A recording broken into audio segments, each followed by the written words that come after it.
This video contains flashing lights, disturbing content, violent and graphic images, jump scares, pop-ups and sudden loud noises. Viewer discretion advised.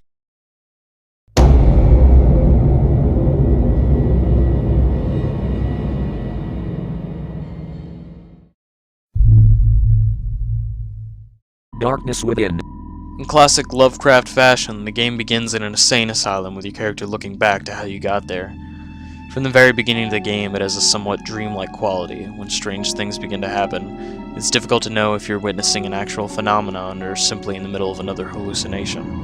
The game does succeed in being scary at times, not the gruesome jump scares, but the lingering presence fear. Music is done right and gives the player something about to go down. Which very cool and very unique visuals and an interesting background music make Witch one of the more scary games that you could be playing alone. It's a short horror adventure game about escaping from a house that you're trapped in. You'll endlessly be stalked by a headless figure that seems to teleport around the house, making the game very creepy at times, and more often than not, this jump scare, with the sudden accompanying static effects, is what causes this game to be absolutely terrifying.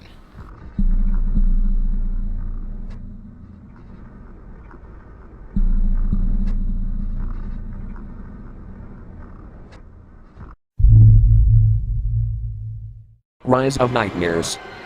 Rise of Nightmares offers a spine-tingling horror experience which uses the innovative new controls of Kinect to give players the ultimate fright. Using their whole body, the player will experience fear and tension as never before in this first-person horror adventure. The game relies on using melee weapons and blocking attacks. Enemies can pounce on the player unexpectedly from corners, and the actual designs of the enemies are brutally visceral.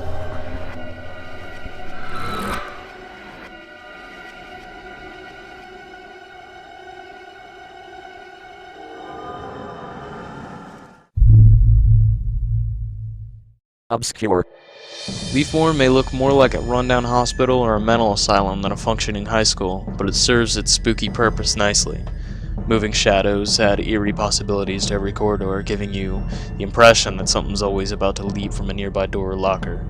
That tense atmosphere is further enhanced with distant roars, banging noises that can't be explained, and a hair-raising music soundtrack featuring Latin chanting. In the end, Obscure lives up to its name, even if it can't compete to the original classics.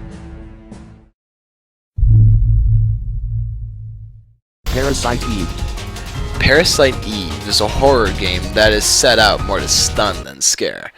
There aren't many genuinely scary moments, as you might find in any other horror games. The game, however, does have a very creepy atmosphere. The monster designs are certainly something to behold. The game focuses more on the gory aspect of horror than that of the traditional jump scare. While an underrated gem, it is one game all should at least try.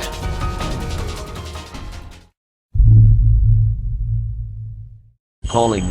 Calling is a first-person survival horror game that follows 4 people who have been transported to this netherworld between the real world and the ghost world. The game offers different locations to explore, ranging from a dollhouse to even a school. Calling might be a decent game for those who are really forgiving, scare easy, or very young. The game itself is rather daunting after the first hour because of the controls and overall slow pace of the game.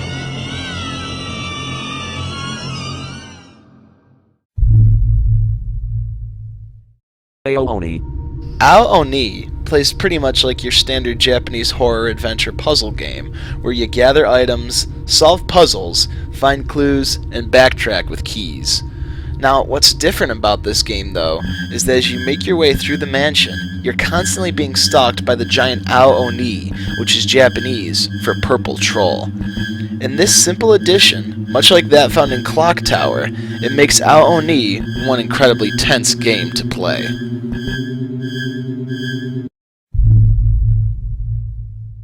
BioShock. BioShock's City of Rapture makes a very strong first impression, and leaves a lasting one even after you finish playing the game.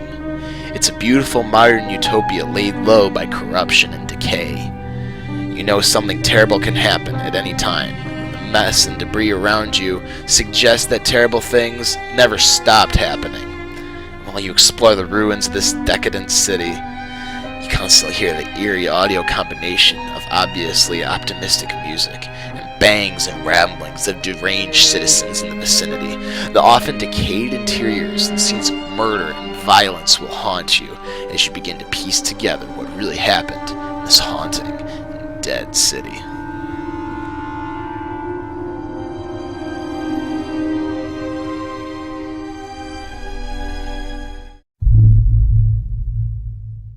Alan Wake. If there's one thing that Alan Wake did well, it was dropping players into extremely creepy environments.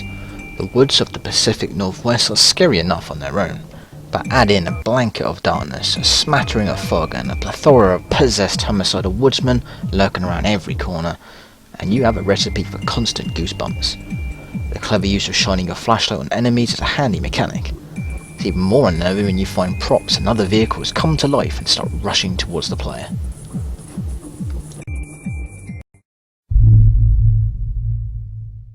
Clock Tower series. Before we say anything else, let's get this out of the way. The Clock Tower games are scary. Now the premise may sound silly, but believe me, this game will make you jump more often than you want. Across these games usually involves a disfigured mass murderer called the Scissor Man, who is on the loose, cutting up the citizens, and you must piece together the clues to stop him. In all of the games, the basic premise was to run for your life from enemies and to solve some of the toughest puzzles since Myst. What's more is that the enemies can emerge at any time and any point in the game and chase the player down, so players absolutely must find places to hide. The Lost Crown, a ghost hunting adventure. The Lost Crown is a scary and thrilling new adventure title inspired by classic ghost stories and today's modern ghost hunting techniques. The haunting scenes, combined with night vision cameras, EVP, and other ghost hunting gadgets, bring a frightening story to gamers. Players take on the role of Nigel Danvers, who travels to an eerie seaside town on England's east coast. There, they learn to use advanced techniques used by real paranormal investigators and to uncover an ancient mystery and treasure. Murder, mystery, and suspense await the braver and more talented gamers.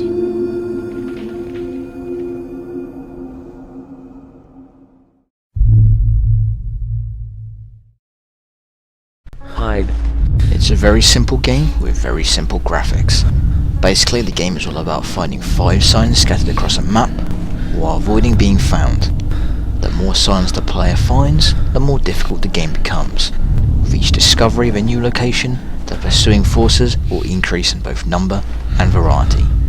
The sound design in this game is also really creepy and very unnerving too. Hide is one of those games when it's not a good idea to go towards the light.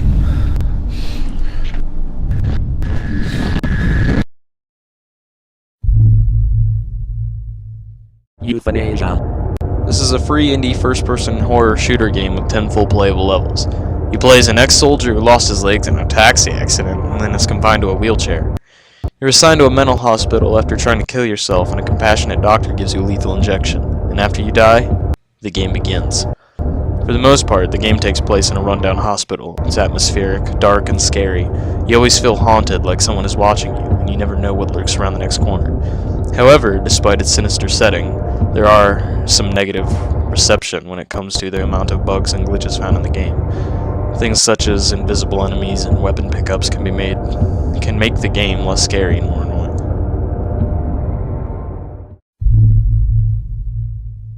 Cold Fear. Cold Fear is the familiar setup of players investigating a mysterious Russian boat and soon find out the ship is overrun with infected crew members and other nasty creatures. What's cool about this game is that it employs both old school Resident Evil's use of fixed camera angles and the new school Resident Evil's over-the-shoulder perspective, allowing players to switch between either on the fly. It also used great scare tactics and the tension of not knowing what's going to happen each and every time you enter a room. This game is extremely underrated, but well worth the time to play.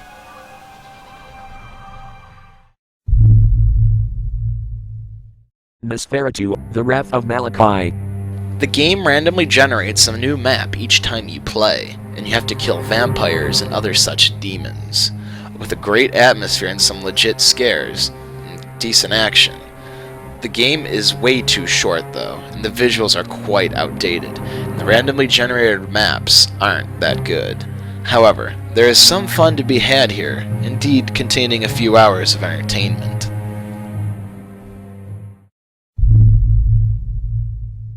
The House 2. The House 2 is the second and newest version of the internet flash game created by F.E.A.R Studio. This game is a point-and-click adventure. House 2, like its predecessor, is more of an interactive story, with long periods of explorative clicking interspersed with moments of heart-pounding terror. If you like the scary stuff, then by all means definitely play House 2 in the dark, alone, with the sound up. If, on the other hand, you don't like jump scares, then perhaps you should avoid this one.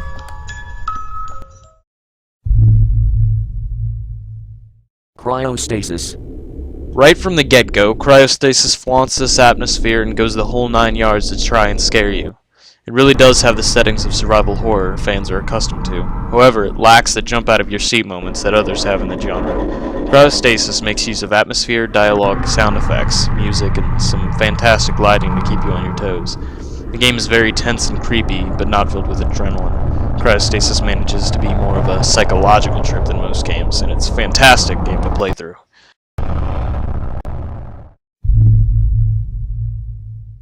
Clive Barker's Undying. Whilst the game's protagonist explores his friend's estate in Ireland, he uncovers some terrifying supernatural creatures. An excellent mix of first-person shooting and spellcasting, Undying lets the player deal considerable amounts of damage to their enemies, but the absence of ammo, disturbing images, and gorgeous lighting effects make this hair-raising PC game one to play with the lights off.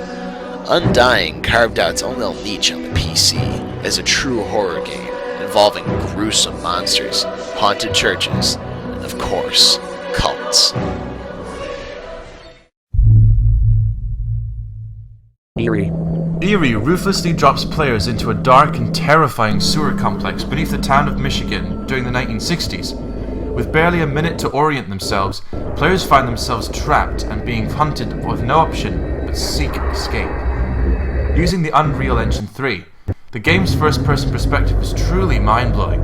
When you run from danger, the camera jumps and shakes, giving you the feeling that you're running, just like in real life.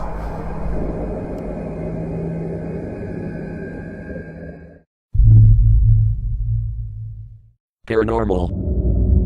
Paranormal is a strange little game where the idea is to try and find as many notes about the hauntings of your house, while ghostly and paranormal activities happen all around you.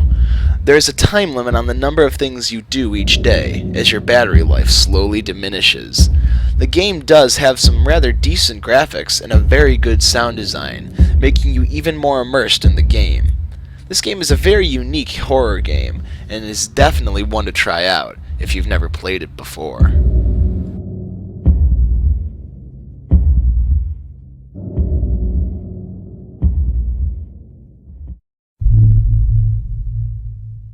Gray. Gray requires Half-Life 2 Episode 2 to play. It's a psychological horror total conversion, full of both action and puzzles. The horror element in the game is very much present, with lots of disturbing images, shifting rooms, and creepy events. The only real scares in the game, however, are the jump scares, which are only present when enemies tend to scream loud in your face when you turn around the corner. Well, the game's atmosphere is fantastic, and the only negative criticism many people have with the game was its really dark rooms, the monsters being too strong and health items being too rare and melee weapons being a bit too weak.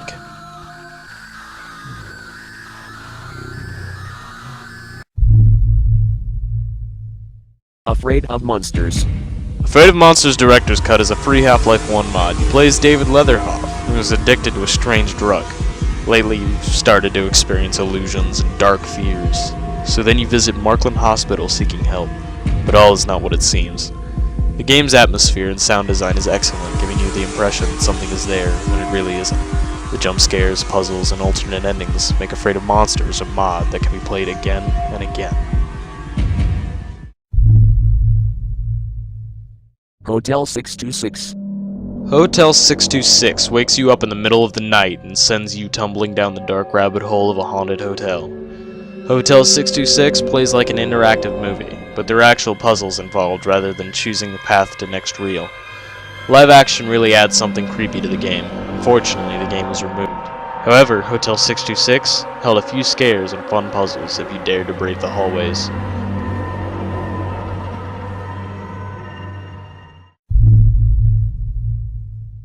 System Shock 2. In this classic first-person adventure, players play a soldier suffering from amnesia that wakes up on a seemingly abandoned spaceship and makes a horrifying discovery. His crew transform into scary monsters called the Many, and a homicidal artificial intelligence called Shodan runs the show.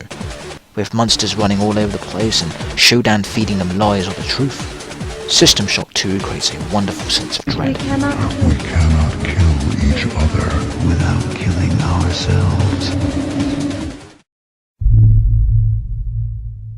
Nightmare House 2. Nightmare House 2 is a free, horror-themed first-person shooter game, and a direct successor of the first classic horror map pack Nightmare House. The story resumes with the player lost and confused in a hospital known as Never Lose Hope. With no understanding of how he came to be there, there's only a vague memory of the mysterious haunting girl from the original Nightmare House. Soon it would be difficult to determine between a dream and a reality. This mod uses clever scare tactics like that found in F.E.A.R, but with dark and dreary environments. If you're after a decent horror mod, this is a definite must.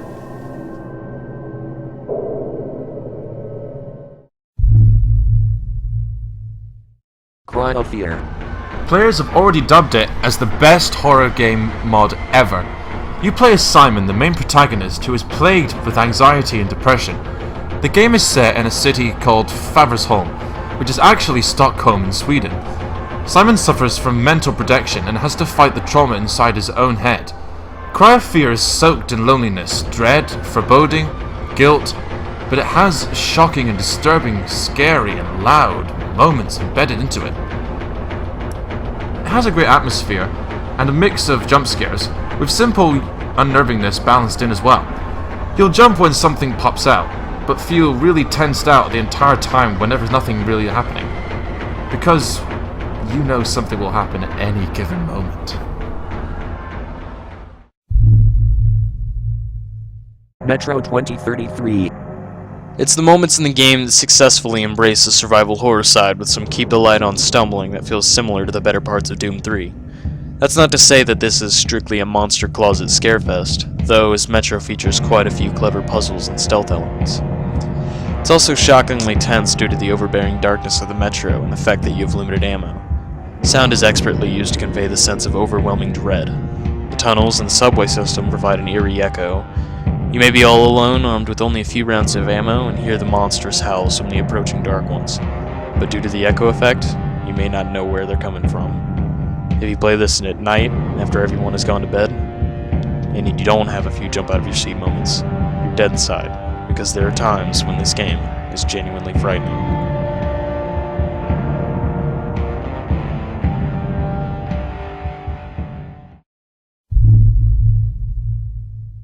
Stalker, Shadow of Chernobyl. Stalker takes place in an area known as the Exclusion Zone, where a second, fictitious Chernobyl meltdown has caused the remaining wildlife to become horrible mutants. Furthermore, the disaster has led to valuable artifacts surfacing in the area for ambitious scavengers to recover and sell. The game's excellent use of real-world assets gives rise to realistic and highly detailed environments such as the abandoned amusement park at Pripyat. Along with the game's excellent ambient sound effects, Stalker's environments create an eerie atmosphere of desolation and loneliness that quickly turns to peril when the mutants come forth.